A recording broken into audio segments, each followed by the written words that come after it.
जय महाकाली महालक्ष्मी महासरस्वती माँ कामाख्या 10 महाविद्या। जय भैरव बाबा, जय हनुमान जी, जय सद्गुरुदेव महाराज। ओम परम तत्वाय नारायणाय गुरुभ्यो नमः।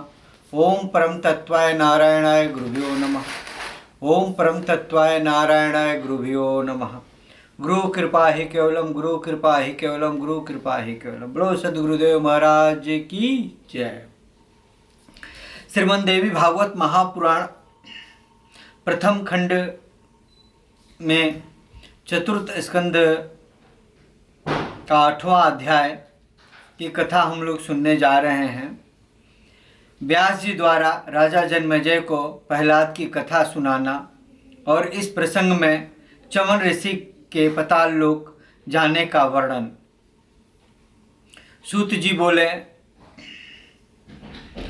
कि परीक्षित पुत्र राजा जन्मेजय के यह पूछने पर सत्यवती सुत विप्र व्यास जी ने विस्तार पूर्वक सारा वृतांत बताया।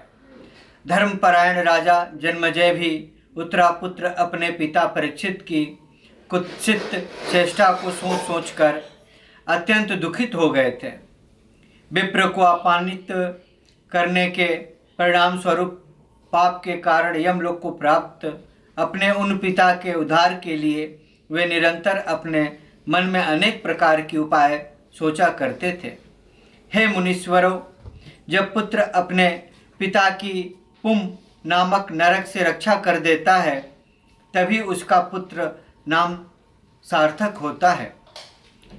जब उन्हें यह विदित हुआ कि एक महल की ऊपरी मंजिल में स्नान दान किए बिना ही विप्र के शापवश सर्पदंश से महाराज परीक्षित की मृत्यु हुई थी, तब अपने पिता की दुर्गति सुनकर वे राजा जन्मेजय अत्यंत दुखित हुए और शोक से संतप्त तथा भय से व्याकुल हो उठे। इसके अनंतर निष्पाप राजा जन्मेजय ने अपने घर पर स्वतः आए हुए महामुनि व्यास से नर नारायण की अति विस्तृत इस कथा के विषय में पूछा।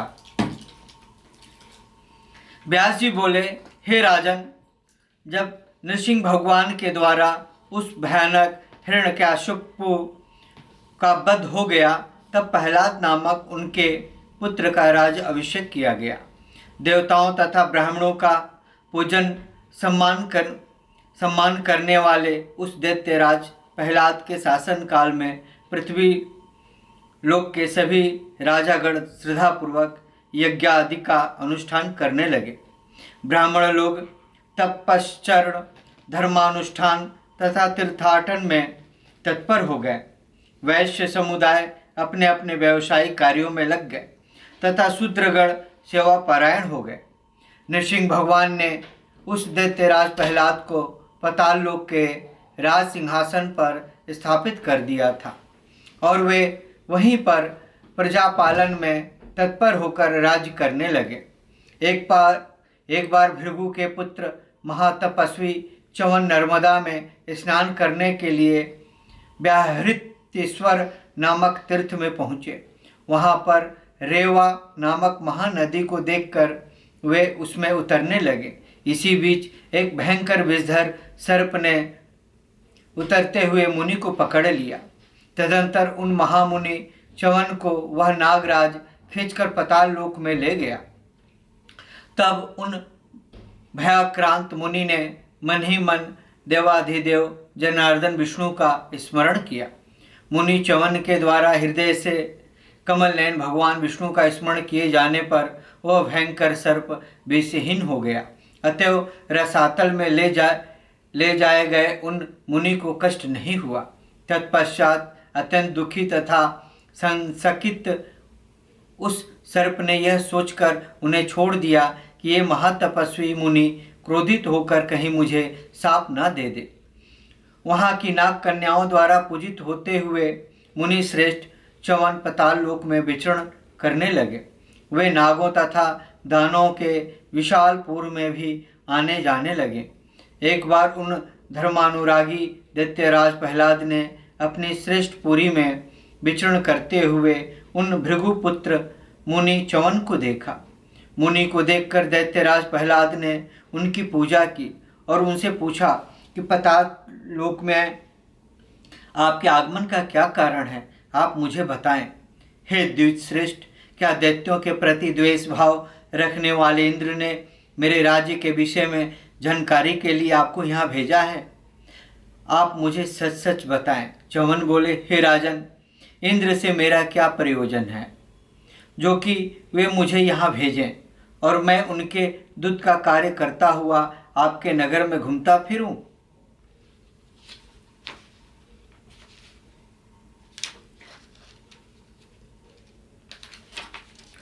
हे दैत्यराज, आप मुझे महर्षि भृगु का धर्मनिष्ठ तथा ज्ञान नेत्र संपन्न पुत्र च्यवन जानिए।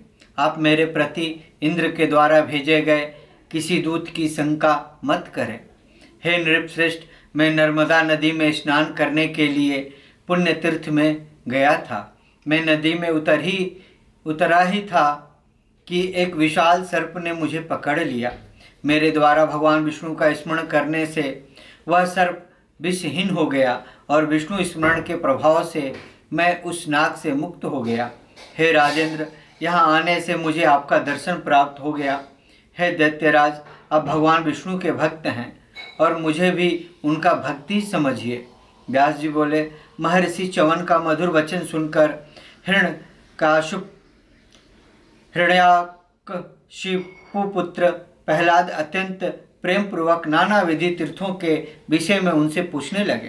प्रहलाद बोले, हे मुनि श्रेष्ठ, पृथ्वी, पाताल तथा आकाश में कौन कौन से पवित्र तीर्थ है, उनके संबंध में विस्तार पूर्वक मुझे बताएं।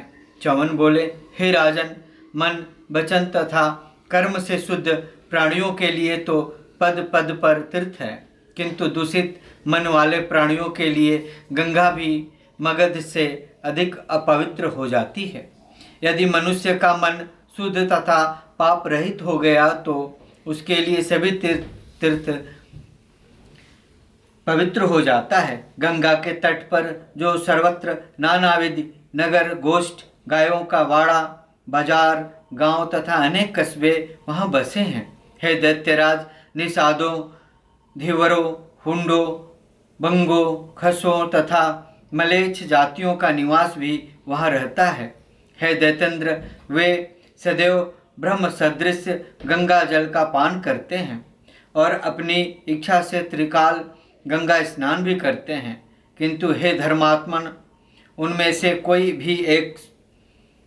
कोई भी शुद्ध अंतःकरण वाला नहीं हो पाता। तब नाना विधि वासनाओं से प्रदूषित चित्त वाले लोगों के लिए तीर्थ का क्या फल हो सकता है? हे राजन, आप यह निश्चित समझिए कि मन ही इसमें प्रमुख कारण है, इसके अतिरिक्त दूसरा कुछ भी नहीं है। अतः शुद्धि की इच्छा रखने वाले प्राणी को निरंतर अपने मन को शुद्ध बनाए रखना चाहिए। तीर्थों में निवास करने वाला प्राणी भी आत्मवचना के कारण महापापी हो जाता है। वहाँ किया गया पाप अनंत गुना हो जाता है। जिस प्रकार इंद्र वरुण का फल पक जाने पर भी मीठा नहीं होता, उसी प्रकार दूषित भावनाओं वाला मनुष्य तीर्थों में करोड़ों बार स्नान करके भी पवित्र नहीं हो पाता। अतः कल्याण की कामना करने वाले पुरुष को सर्वप्रथम अपने मन को शुद्ध कर लेना चाहिए। मन के शुद्ध हो जाने पर द्रव्य शुद्धि स्वतः हो जाती है, इसके अतिरिक्त अन्य कोई उपाय नहीं है। उसी प्रकार आचार शुद्धि भी आवश्यक है, इसके अनंतर ही तीर्थ यात्रा की पूर्ण सिद्धि होती है। इसके विपरीत उसका किया हुआ सारा कर्म उसी क्षण व्यर्थ हो जाता है। तीर्थ में पहुंचकर नीच प्राणी के संसर्ग का सर्वदा के लिए त्याग कर देना चाहिए। कर्म तथा बुद्धि से प्राणियों के प्रति सदा दया भाव रखना चाहिए। फिर भी हे राजेंद्र, यदि आप पूछते ही हैं तो मैं आपको प्रमुख तीर्थों के विषय में बता रहा हूँ। प्रथम श्रेणी का तीर्थ पुण्यमय नैमिषारण्य है। इसी प्रकार चक्र तीर्थ, पुष्कर तीर्थ तथा अन्य भी अनेक तीर्थ पृथ्वी लोक में हैं, जिनकी संख्या निश्चित नहीं है। हे नृपश्रेष्ठ, और भी बहुत से पवित्र स्थान हैं। व्यास जी बोले, च्यवन ऋषि का वचन सुनकर राजा प्रहलाद नैमिषारण्य तीर्थ जाने को तैयार हो गए। हर्षाति रेक से हरि परिपूर्ण हृदय वाले प्रहलाद ने अन्य दैत्यों को भी चलने की आज्ञा दी। प्रहलाद बोले, हे महाभग दैत्यगण, आप लोग उठिए, हम सभी लोग आज नैमिषारण्य चलेंगे। वहाँ हम लोग पीताम्बर धारण करने वाले कमल नयन भगवान अच्युत विष्णु का दर्शन करेंगे।